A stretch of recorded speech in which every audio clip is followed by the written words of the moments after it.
So we got a key lime tart here.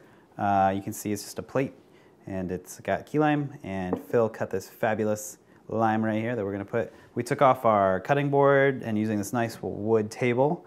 I think the key here is to take a look at this and maybe try and match color, come up with a different background with stuff that we've got here. I know we've got some brown kind of burlappy placemats, and we have that green napkin that we had before, so let's start with that and see what that looks like. And instead of doing the whole thing, we might just try and kind of a little bit of an angle, just to still see some of that wood in there. And then we'll go green, right?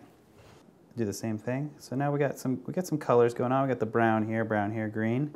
And then we'll go get our coffee from before, put it in a new glass. See if that stays there. That's just, again, to accent, grab some brown.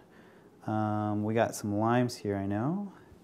Match those. We got a cut lime here, some lime slices. Add to this. Again, this is very simple stuff, but still looks great. Adding that green color, trying to stick around this color theme on this one.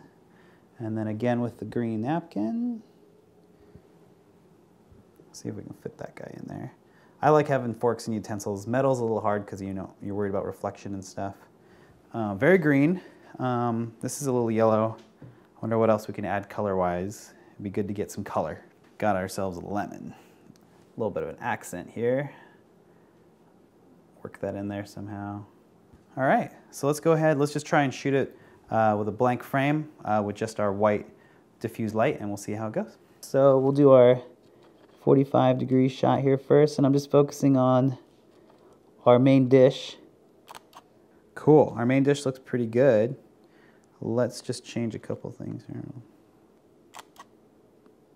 Bam, that looks pretty good. Check it out. I am a little unhappy that we're so close to the edge of the table there, so I would say I would move everything forward very carefully.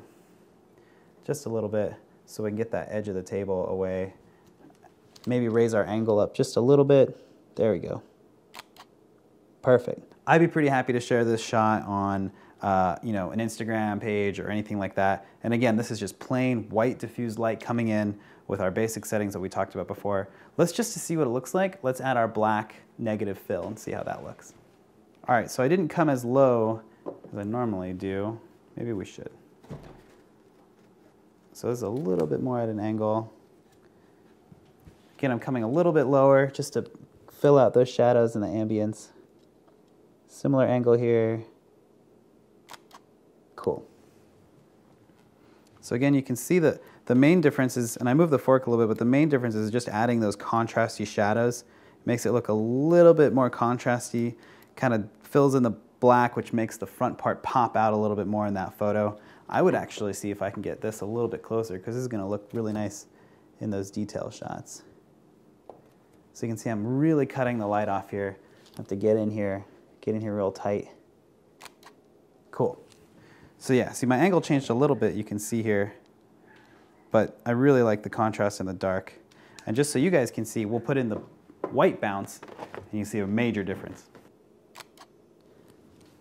Now that's definitely a bright dessert. Major difference in contrast, and it's a lot brighter. Again, this is pertaining to what style you want to shoot and what photos you want to represent, or how you want to represent your style of shooting. But again, bright positive versus a negative contrasty fill.